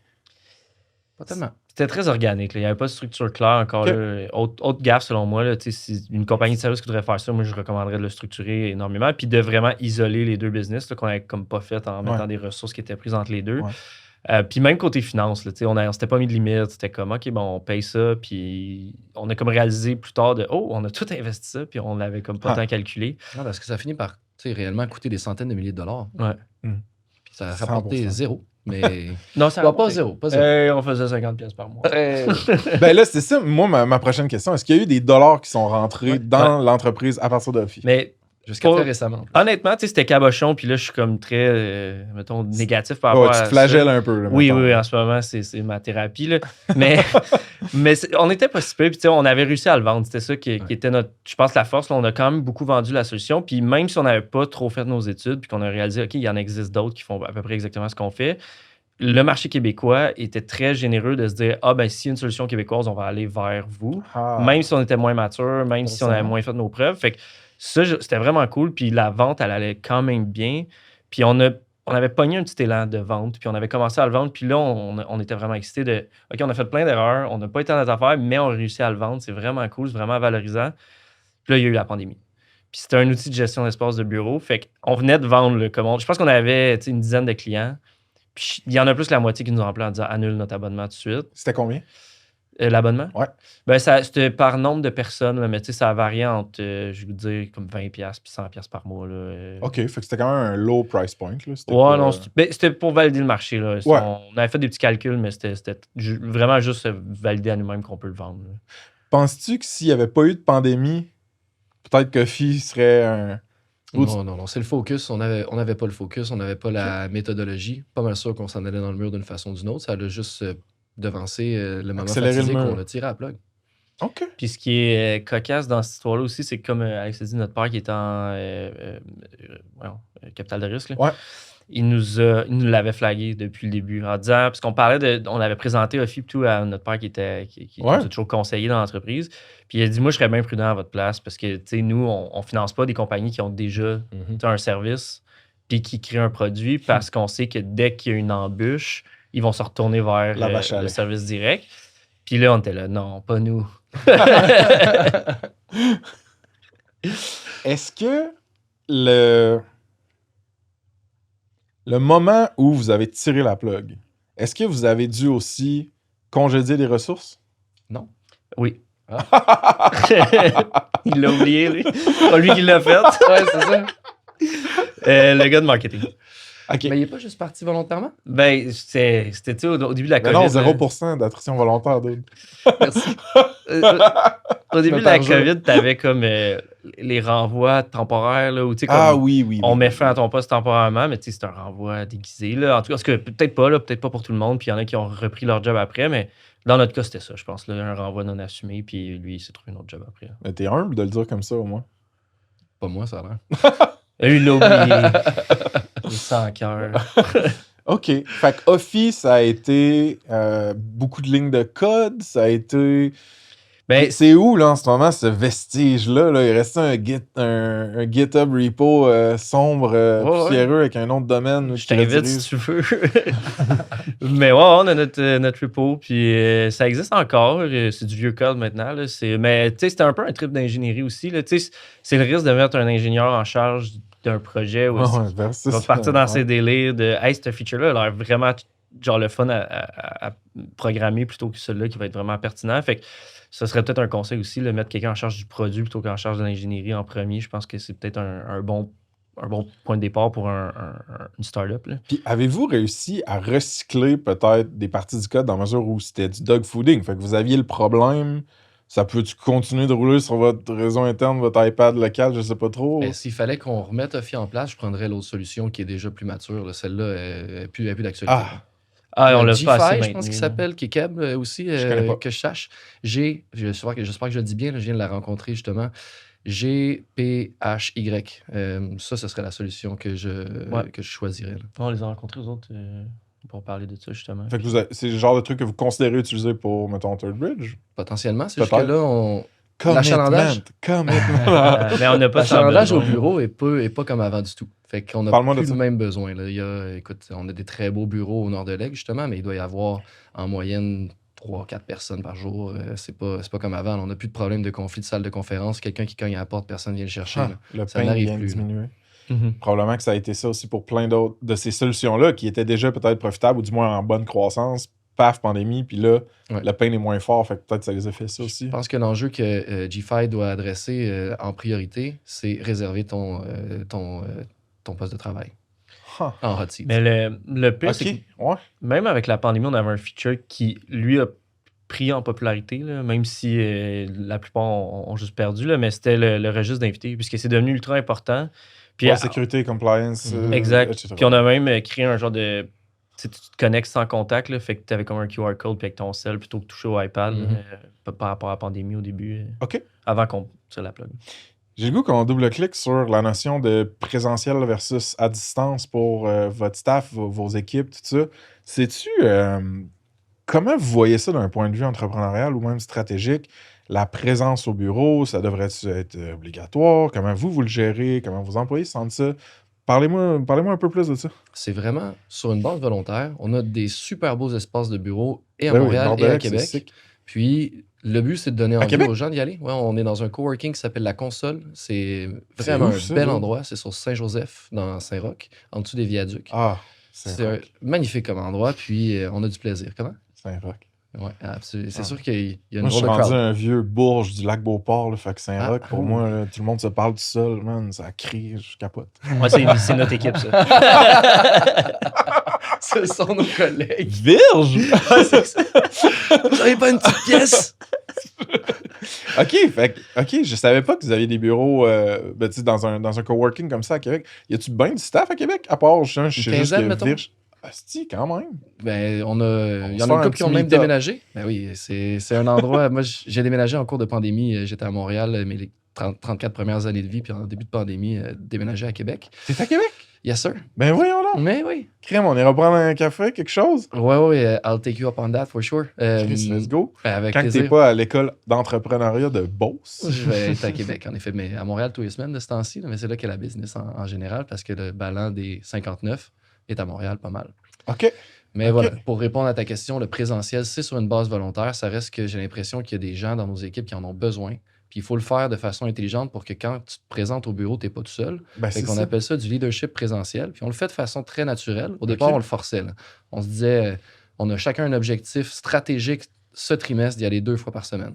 Maintenant, la direction, maintenant? Ouais, ceux qui sont des leaders présentiels, on l'a pas imposé. Ça veut dire quoi, leader présentiel? Ben, tu pues pas, tu vas t'annoncer. Ça veut dire que tu vas dire aux gens que tu vas y aller.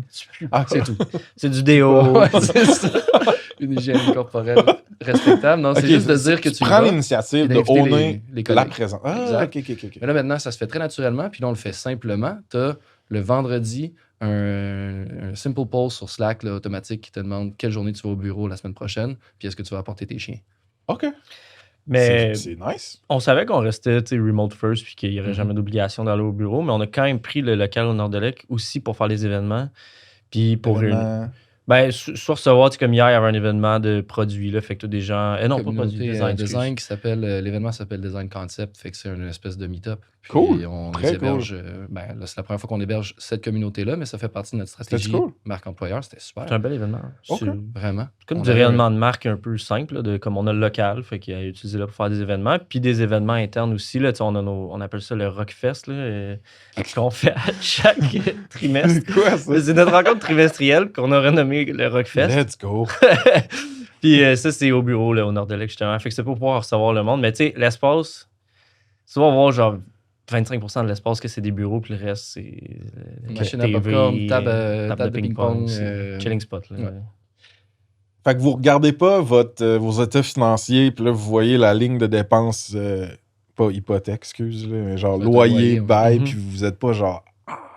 Ben, c'est pas kiff-kiff, là, mais avant ça, on louait des espaces pour faire nos événements. Fait que c'était des micro-brasseries, des places fait de que même. tu gonflais ta dépense là. Ben, c'est plus cher le loyer, mais pas tant. Puis on avait aussi des coworking pour pouvoir permettre aux gens d'aller au bureau. Fait que, honnêtement, je pense qu'on a une différence de 3-4 000 de ce qu'on payait avant. Ok. Fait que c'est pas si À pire cause que de ça. ces dépenses extérieures. Ouais. Puis là, Intéressant. c'est chez nous, c'est dog friendly. J'amène mon chien. Il est au bureau en ce moment. Très mon cool. chien. C'est-tu cat friendly aussi? Parce Euh, que moi, je suis allergique au chat. si quelqu'un veut amener son chat avec mon chien, bonne chance. Mais Ouais, c'est bon. Personne ne l'a jamais demandé. D'ailleurs, les chats, ça se voyage un peu moins bien, mais c'est la première fois qu'on nous le demande. Non, mais moi, c'est parce que je veux pas en voir si jamais je vais vous voir, parce que Il y en aura pas je de- pense Ouais. encore un peu à ce jour que les chats, c'est des suppôts de Satan. OK.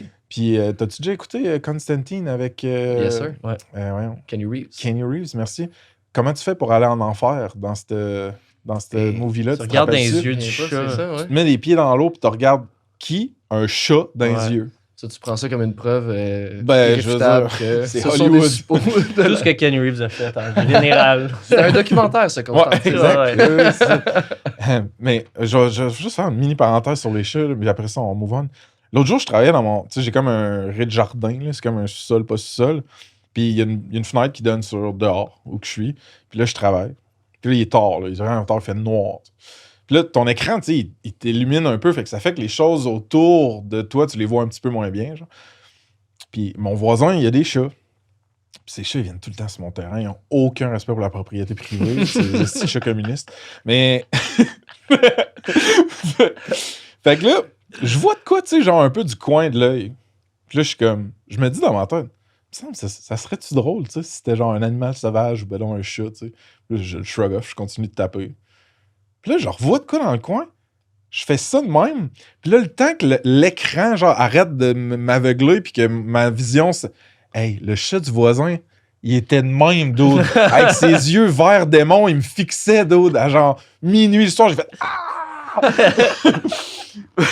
Ma blonde a le petit cœur. Mais anyway, ouais, fait que c'est fini, man. La parenthèse... la parenthèse Procès des chats. Ça brosse au lac Beauport. Ouais, c'est pas facile. Les boys, un des compliments que je vous avais déjà fait offline, puis j'avais, entre autres, je pense que je l'ai fait à Virge, en tout cas, Virge, tu l'entendras pour la première fois là, c'est par rapport à votre marque, votre image de marque, la façon dont elle a été designée, la façon dont elle est construite, puis la façon dont elle est distribuée sur les réseaux sociaux, entre autres LinkedIn, que ce soit l'update, le podcast, mais aussi Third Bridge, carrément, ce qui se passe à l'interne, les embauches, les bons coups. Toi, tu es très transparent au niveau de tes initiatives de leadership, ce que tu penses. Ma question pour vous, c'est quand est-ce que c'est devenu un focus, votre marque Third Bridge, au-delà de juste ce que vous faites, vos employés, vos clients, etc.? Mettons, quand on a embauché Virginie. Elle est arrivée avec OK. vraiment, là, j'aime l'appeler le petit génie de la gang. Elle a une créativité sans limite, puis elle nous a imposé ces choses-là. Ça donne que c'est la cousine de ma blonde aussi. Là, on est encore dans le népotisme. Ah, Je boy. la connais depuis qu'elle a, Voyons. j'ai le goût de dire 16 ans, peut-être même avant, 14. OK. Je savais qu'il y avait de l'or dans sa petite tête, là, puis je voulais qu'elle vienne travailler C'est avec vrai nous. qu'elle a une petite tête. C'est pas vrai, Virge. Fait que voilà, Autre parenthèse. quand on l'a reçu, là, est arrivé le onboarding le plus raté du monde, d'ailleurs. Ah ouais? Parce que vous Ouais. n'aviez pas eu de ressources marketing avant ou juste... Exact. OK. Et c'était une de nos premières embauches de la pandémie, full Mm. remote aussi, je pense. Là, qu'on Sa première avait- journée, on était dans notre appart montréalais à ma copine et moi, donc sa cousine, puis Virginie, on lui a donné un laptop, puis on a dit « rends-toi utile ». Puis Oh boy. elle s'est rendue utile. Ben Mais oui, ma blonde, clairement. elle n'en revenait pas. Elle était comme, c'est ça son onboarding, elle était scandalisée. Fait que là, on a appris, maintenant, on onboard les gens beaucoup mieux, mais ça reste que bon. Ça, c'est l'anecdote. est arrivée avec un feu sacré puis une intention de vraiment avoir un impact puis se rendre utile. Puis elle l'a réussi. Elle nous a forcé à publier sur LinkedIn régulièrement. Maintenant, c'est devenu extrêmement naturel. Mais au départ, il fallait nous tordre le bras. Après ça, elle nous a forcé à lancer un balado, puis ça ne nous tentait pas. Puis maintenant, c'est rendu hyper naturel. Fait qu'elle nous a forcé à sortir de notre zone de confort, puis à justement profiter de cette bannière-là qui est le LinkedIn des gens de l'entreprise qui est du marketing est hyper accessible si tu te donnes la peine de l'utiliser. Dude, saviez-vous qu'il y a un API il y a un endpoint dans l'API de LinkedIn que tu peux utiliser pour automatiser des messages de ta compagnie, de ta page de compagnie, mais de les faire par des employés. Tu peux genre automatiser un peu certaines choses que vous faites. C'est-à-dire, bon, vous avez un nouvel épisode du podcast qui sort, un beau client, une belle réussite, un case study, vous êtes comme, hey, telle personne, tu sais, prends le temps de publier ça à peu près là dans la semaine, moi je vais le faire là, tu sais, vous espacez en ce moment, je pense, la publication de les partages. Notre plage. Là, c'est ça, ça c'est génie en termes de distribution. Je l'ai dit à ma team, puis je pense que j'ai dit à Virge aussi, c'est super bon. Mais on checkait en tout cas, je suis en train de rassembler toutes mes stats dans un dashboard, puis c'est un de mes amis en BI, il m'aide.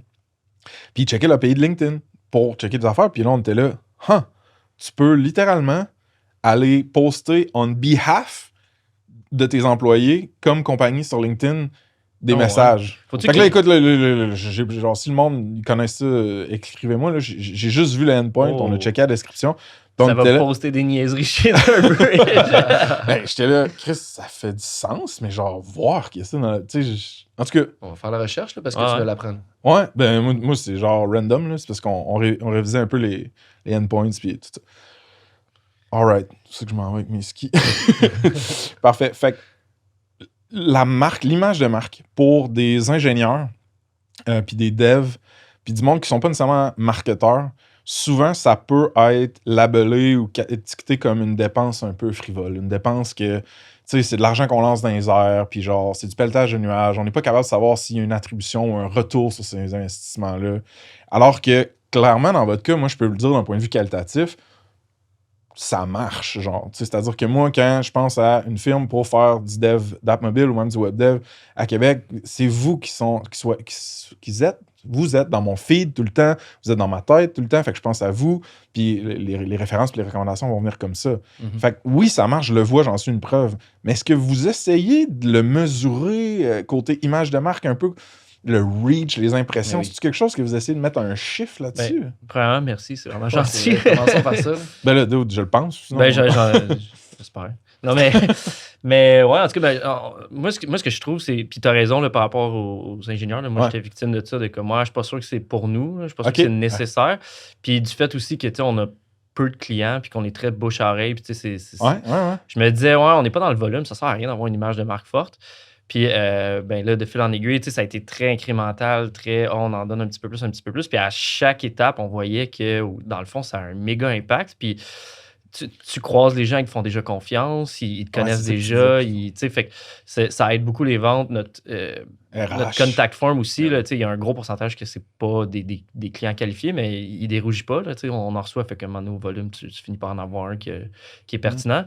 Après, pour les métriques, c'est pas moi qui les check le plus. Mais oui, mais justement, comme ambassadeur, on l'a tous les lundis. Tous les gens qui ont cet engagement-là de publier fréquemment sur LinkedIn, on se donne rendez-vous le lundi pour 15 minutes, puis on s'update sur quoi on a travaillé comme le post de la semaine, mettons. Fait que vous l'avez organisé, ça? Absolument. On mesure le nombre d'impressions, on se le dit. Ma blonde, ça la fait tellement rire quand elle assiste à ces meetings-là. Tout ce qu'elle entend, c'est moi qui me vante. J'ai eu 1700 impressions, j'ai eu 11 likes, 3 repartages, puis 7 commentaires, puis elle est mais c'est cool, man! Fait que c'est juste pour se garder motivé. Ce rendez-vous-là fait en sorte qu'on respecte nos engagements. Si on ne l'avait pas, je pense que ça serait un peu plus free-for-all. OK. Hey, ça me rappelle dans mes premiers jours chez Snipcart, mes premières années, pardon. Moi, je faisais un article de blog, man, tu sais. J'étais pas encore capable de ranker sur Google. Je voyais 7 views, puis j'avais pas enlevé mon IP, fait que c'était sûrement à moi, tu sais. Fait que tous les devs dans le team de Snip, mais surtout de Spectrum, j'allais voir personnellement, j'ai harcelé. Je disais, hey, quand t'auras une seconde, là, sur Twitter, un petit tweet sur Starsa, ça serait malade, s'il te plaît, man, tu sais. Puis c'était vraiment pas structuré, mais de l'avoir... Vous, c'est volontaire, right? Je deviens ambassadeur un peu de la marque sur LinkedIn si ça me tente. Puis après ça, on le structure pour traiter ça avec sérieux, genre, Absolument. comme si c'était un autre projet. Je trouve ça malade d'autre. Ben, c'est du développement des affaires, puis finalement, ça coûte moins cher que de payer un billet à un événement, mais c'est probablement C'est plus vrai. efficace pour la visibilité. C'est vrai. Sais-tu, même, j'ai un goût d'en rajouter, ça nous force à découvrir notre voix. Puis, il y a plein de choses que j'ai écrites dans une publication LinkedIn que je vais redire dans un balado. Ça va me forcer à structurer ma pensée de façon Ta très narrative, claire. elle se cristallise. Absolument. Puis Ah, l'inverse, je vais reprendre des choses que j'ai déjà dites, je vais les mettre au clair, puis je vais publier sur LinkedIn. Ça te force à réfléchir à ce que tu as à dire, puis à qu'est-ce que tu as à offrir aussi comme commentaire. Fait que là, il me reste 2 fleurs à vous lancer. Là. Après ça, on va barnouche, retomber arrête dans pas. les critiques. là. Non, Mais- Ouais, ouais. Fait que par rapport à l'image de marque, une chose que je voudrais que les gens se rappellent aussi, c'est que esthétiquement puis visuellement, il doit avoir une constance. Puis à chaque fois qu'il y a un employé ou que la compagnie publie quelque chose, c'est facile en scrollant, même si je consomme pas le contenu qui est publié par un employé ou par la compagnie directement, c'est facile de cliquer « Ah, c'est Third Bridge ». Tu sais, vous avez le bleu, vous avez le blanc, vous avez la font, vous avez les gilets blancs, vous avez les... Tu sais, le scheme de couleurs, il revient vraiment facilement. Puis ça, c'est très brillant. Puis c'est un conseil que je donne au monde qui écoute s'ils veulent booster leur image de marque. Bon, dernière fleur. Je suis un fan, oui, de l'image de marque. Je suis un fan du podcast aussi. J'ai écouté plusieurs des épisodes. Je les ai pas tous écoutés. J'ai trouvé ça vraiment intéressant parce que ça respecte un petit peu genre certaines valeurs que j'ai de transparence, de pas se prendre trop au sérieux, de creuser puis de geeker out sur la tech puis la business, qui sont 2 passions pour moi. Ma question pour vous, c'est quand est-ce que la genèse de l'update, on start un podcast est arrivée, puis pourquoi vous avez décidé de le faire? Ouais, ben écoute, c'est encore une fois Virginie, là, c'est son idée. Puis moi, personnellement, tu sais, Alex a dit que lui, je pense que c'était plus pénible pour toi au début. Moi, j'adore les podcasts. D'enregistrer? De venir enregistrer? Ouais, de m'exposer comme ça, puis de me dire que j'allais avoir un micro d'en face, ça me tentait pas pantoute. Ah ouais? T'es bon en tout cas pour toi? Fait que, ouais, moi, j'avais vraiment hâte qu'on fasse ça. On en parlait depuis longtemps, puis j'avais le goût de ce projet-là. J'avais le goût de recevoir du monde, leur poser des questions, de moi aller au podcast en tant qu'invité ou en tant qu'animateur. Ça me parlait beaucoup. J'avais peur que ce soit un ego trip, par contre, là, fait que je m'en tenais loin personnellement en disant c'est-tu vraiment de la valeur pour l'entreprise ou c'est juste moi qui ai le goût d'utiliser des fonds de l'entreprise pour se payer ça? Puis on en a beaucoup parlé, puis à force de réaliser, tu sais, comme j'ai dit, que le rayonnement de la marque avait un impact finalement sur nos ventes, avait un impact sur notre capacité à aller chercher des mandats, à aller engager. Ouais. On a fini par réaliser, dans le fond, c'est sûr que c'est pertinent pour nous. Puis au-delà de ça, tu sais, je pense que des initiatives de même de rayonnement de marque, c'est quand même dur de autant qu'on a des KPIs, puis tout, c'est dur de calculer l'impact direct quand on fait 400 ventes par année au final. Exact, c'est ça. Mais moi, tu sais, un peu, je trouve que c'est aligné avec juste la raison pour laquelle on a créé l'entreprise. On était 4 chums qui avaient du fun. C'est quoi un podcast? C'est pas ça. Fait que je me suis dit, tu sais, tant qu'à avoir une initiative de rayonnement de marque, pourquoi pas juste en faire une qu'on va triper, puis tu sais, au pire, on se plante puis on arrête, comme avec Coffee ou comme, tu sais, Un truc que je trouve cool, là, c'est que ça force des checkpoints ou des moments où on se concentre sur un sujet, puis qu'est-ce que nous, comme compagnie, on pense de X, Y, Z. Puis souvent, c'est le genre de choses que tu vas avoir à répéter tout le temps, partout. Puis des fois, tu vas le répéter à du monde similaire, puis eux, tu n'auras pas à le répéter parce qu'ils vont le trouver, justement, le podcast. Il va arriver dans leur tête, dans leurs oreilles, whatever, puis ils vont catcher un peu c'est quoi ta philosophie sans que tu répètes les mêmes affaires à chaque démo, call client, ou genre nouvelle embauche, entrevue, whatever. Pitch. Hein? À chaque Pitch, exact, ouais, c'est ça. Fait que ça, j'aime vraiment ça. Puis moi, je pense aussi que le play côté podcast, côté RH, là, attraction de talent, clairement, là, genre, tu sais, people want to do business with people. Genre, on voit les humains, on voit la vibe, on voit les conversations, on voit la passion. C'est genre, à qui je vais penser en appliquant. On a eu ça. un candidat dernièrement qui avait tout écouté, puis tu gagnes des points quand tu dis ça. Ben, c'est ça, 100%. Ouais. Tu parlais du onboarding aussi. C'est rendu dans ton onboarding. Tu sais, si tu veux en apprendre plus, va écouter tel épisode du podcast, tu vas comprendre une couple d'affaires, puis on va se sauver C'est du temps. smart. Là, fait que... Très smart. Ouais. OK. Bon, avant qu'on se fasse crisser dehors du studio par Nicole, il me reste une couple de questions qui m'intéressent vraiment, fait que je vous les passe en mitraille, OK? Let's go. Fait qu'on... On répond vite. On y va aussi sans mitraille. Quel conseil vous donneriez à des jeunes devs qui deviennent entrepreneurs / leaders / managers qui font pas juste coder? Toi en premier. Attends, je n'étais pas prêt. Vas-y, Vas-y, Alex. Vas-y, ouais. La phrase galvaudée, philosophie à Saint-Saëns, your network is your net worth. Faut le faire. C'est quelque chose qu'il faut que je me répète continuellement parce que ça me vient pas naturellement. On est des geeks, on est des informaticiens, ingénieurs. Bien s'entourer. Bien s'entourer puis développer le réseau. Parfait. Ouais, moi, je vais y aller avec. Je pense qu'en tant que dev, tu as un peu le feeling que tu es juste utile si tu codes là, au début. Là. Puis moi, j'avais beaucoup ce sentiment-là de genre, c'est là que je suis utile. Puis s'enlever ça de la tête, puis de réaliser que, tu sais, en étant un bon manager ou en empowerant les autres, tu peux avoir pas mal plus d'impact qu'en faisant ton beau petit bout de code à toi. Fait que si tu veux être entrepreneur, de peut-être faire la paix avec ça, puis J'adore ça. de développer ce skill-là. De te aussi. valoriser, pas juste avec des lignes de code puis Ouais. des tests qui roulent. Ah, c'est addictif, le code. Ah ouais, puis c'est facile de se convaincre. Ah non, c'est juste là, j'ai de la valeur, mais en réalité, pas tant. Là, tu sais, puis, Malade. fait J'aime que, ça. ouais. Alex, EOS, c'est une méthode d'organiser ton entrepreneuriat, ta compagnie. En 30 secondes, c'est quoi cette méthode-là? Pourquoi tu l'utilises? Puis où que le monde peut en apprendre plus? L'acronyme, c'est Enterprise Operating System. Puis, j'ai le goût de dire que ça fait exactement ce que l'Agile fait pour une équipe de production, mais pour ta gestion d'entreprise. Fait que ça te donne les Ok. bonnes cérémonies, puis tu te mets à les implémenter à ta façon, comme tu fais de l'Agile. Tu le fais à ta sauce. Ok. Tu ramènes ça chez vous pour que tu développes ta stratégie, que tu la communiques bien, puis que tu atteignes tes objectifs stratégiques. Puis si les gens veulent en savoir plus, c'est très facile. Le manuel d'utilisation s'appelle Traction. Ça a été écrit par Gino Wickman, un excellent livre, tout entrepreneur devrait lire. Parfait. Je recreuse un tout petit peu. Est-ce que c'est tough de faire accepter l'espèce de changement ou les processus, les cérémonies à l'échelle de la compagnie? Non, ça prend un engagement, puis beaucoup de temps, beaucoup de jus, beaucoup Ok. de communication, mais les gens veulent ça, puis c'est ce qu'une entreprise responsable devrait faire, à mon avis. Votre pricing model, ça ressemble à quoi? Un peu all over the place, pour être honnête. là.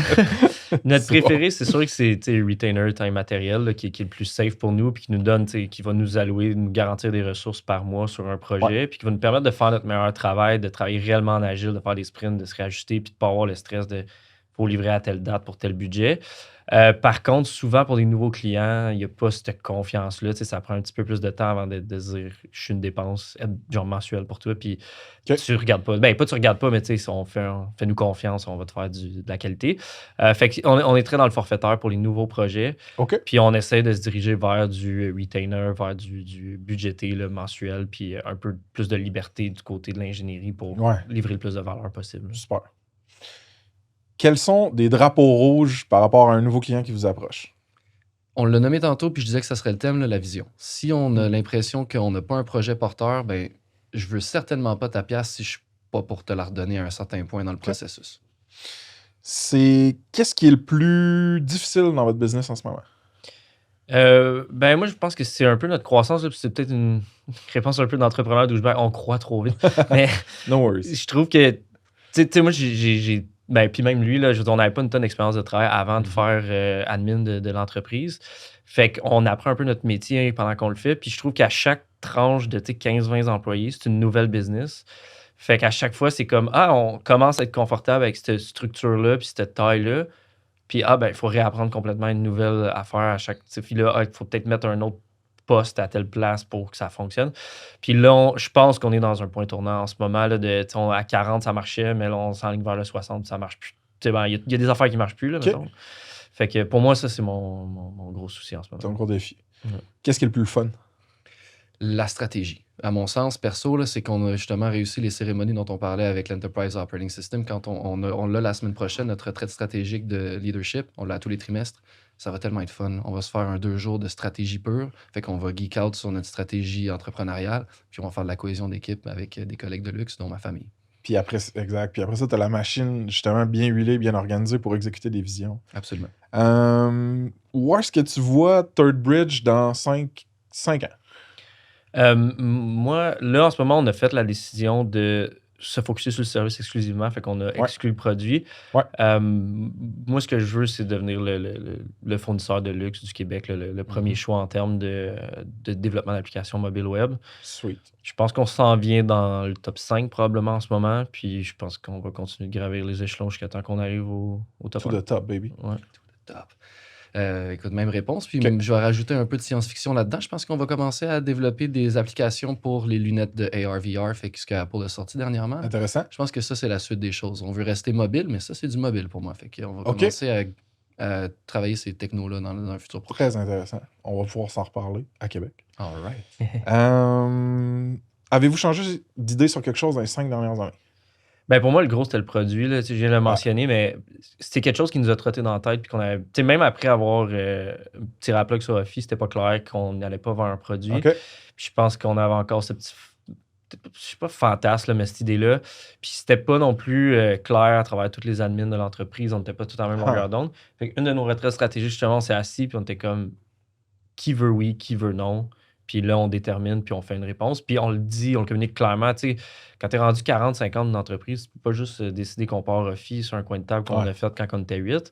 Fait que là, c'est de décider, puis de le communiquer clairement. Puis tu sais, s'il y a quelqu'un qui est là en se disant on va faire un produit un moment donné, ben c'est pas la bonne entreprise, désolé. Puis versus aussi d'être en service, puis d'un coup imposer un produit au monde, peut-être ça pourrait déranger des gens. Fait que. Focus. Ouais, exact. OK. Avez-vous des shameless plugs pour finir? Avec plaisir, ça va être évidemment, tu l'as dit, notre balado. L'update Turbridge qui est sur notre site web, qui est sur Apple Podcast, Spotify, Google, puis YouTube. Merci. Tout. Fait que ça va être la plug numéro 1. Après ça, le site web pour notre section carrière, turbridge.ca, à ne pas confondre parce qu'il y en a quelques-uns. Turbridge.ca et puis la section carrière pour les postes qui sont ouverts en ce moment. On embauche assez agressivement. Puis, parfait. Je sais pas si on s'est fait une belle promotion de ça aujourd'hui, là, mais notre LinkedIn, si vous voulez être harcelé de Turbridge, allez carrément. Les boys, merci pour votre présence. Ce fut un plaisir de parler. Pareil, merci. Pareil, ouais. Félicitations. Cool. On se revoit.